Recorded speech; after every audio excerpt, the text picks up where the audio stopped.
Hello friends, welcome to ஹர்ஷுவுடன் கண்டுபிடியுங்கள். குரூப்பில் டூப்பு யாருன்னு கண்டுபிடிப்போமா?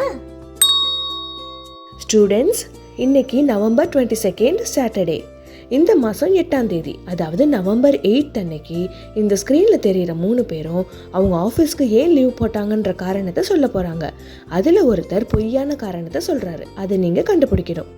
நவம்பர் 8 அன்னைக்கு எனக்கு பேங்க்ல கொஞ்சம் பர்சனல் ஒர்க் இருந்துச்சு, அதனால நான் ஆஃபீஸ் லீவ் போட்டுட்டு பேங்க்குக்கு போயிட்டேன். நான் நவம்பர் 8 அன்னைக்கு என்னோட கண்ணோட பவர் ரீசெக் பண்ணிக்கிறதுக்காக ஐ ஹாஸ்பிட்டல் போயிருந்தேன், அதனால தான் அன்னைக்கு லீவ் போட்டேன். நவம்பர் 8 அன்னைக்கு ஒன் டே புத்தக கண்காட்சி போட்டிருந்தாங்க, அதுக்கு தான் போயிருந்தேன். அங்கதான் இந்த புத்தகத்தையும் வாங்கினேன், அதனால தான் ஆஃபீஸ் லீவ் போட்டேன். 3 பேர்ல ஒருத்தர் மட்டும் பொய்யான காரணத்தை சொல்லியிருக்காரு. அவர் யாரு?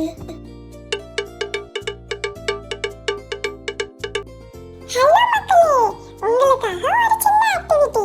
படத்தை பாரு, பதில சொல்லு. ஹர்ஷு காட்டுற பிக்சரில் ஒரு மிஸ்டேக் இருக்குது. அது என்னன்னு கண்டுபிடிச்சு கமெண்ட்ஸில் சொல்லுங்கள். சரி, இப்போ நம்ம கதைக்கு வருவோம். ஏன்றவர் தான் பொய்யான காரணத்தை சொல்லியிருக்கிறாரு. Very good Harshu. ஏதான் பொய்யான காரணத்தை சொல்லியிருக்கிறாருன்னு சரியாக கண்டுபிடிச்சிட்ட. ஆனால் நீ அது எப்படி கண்டுபிடிச்சன்றதையும் எக்ஸ்பிளைன் பண்ணிடு. ஏன்றவர் நவம்பர் 8 அன்னைக்கு தான் பேங்க்குக்கு போயிருந்ததா சொல்லியிருந்தாரு. அது போய் அன்னைக்கு ஆக்சுவலா பேங்க் விடுமுறை. இதை நான் கேலண்டரை பார்க்காமலே சொல்லுவேன். எப்படின்னா, ஒவ்வொரு மாசத்துலயும் 1, 8, 15, 22, 29 இது எல்லாமே சேம் டேஸாக தான் வரும். இன்னைக்கு நவம்பர் 22 சாட்டர்டேனா நவம்பர் 8 சாட்டர்டே தான். அதுவும் அது செகண்ட் சாட்டர்டே யூஸ்வலாக பேங்க் லீவு தானே. அப்புறம் எப்படி அவர் பேங்க்குக்கு போயிருந்திருக்க முடியும்? அதனால தான் அவர் சொன்னது போய். என்ன ஃப்ரெண்ட்ஸ், நீங்களும் கரெக்டாக கண்டுபிடிச்சிட்டிங்களா?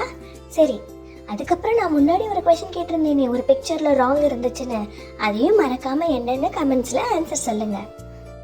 இது போல பல சுவாரஸ்யமான வீடியோஸை பார்க்கறதுக்கு நம்ம வீடியோஸ் எல்லாம் லைக் பண்ணுங்க, ஷேர் பண்ணுங்க, கமெண்ட்ஸ் பண்ணுங்க. அப்புறம் நம்ம சேனலை சப்ஸ்கிரைப் பண்ணிடுங்க.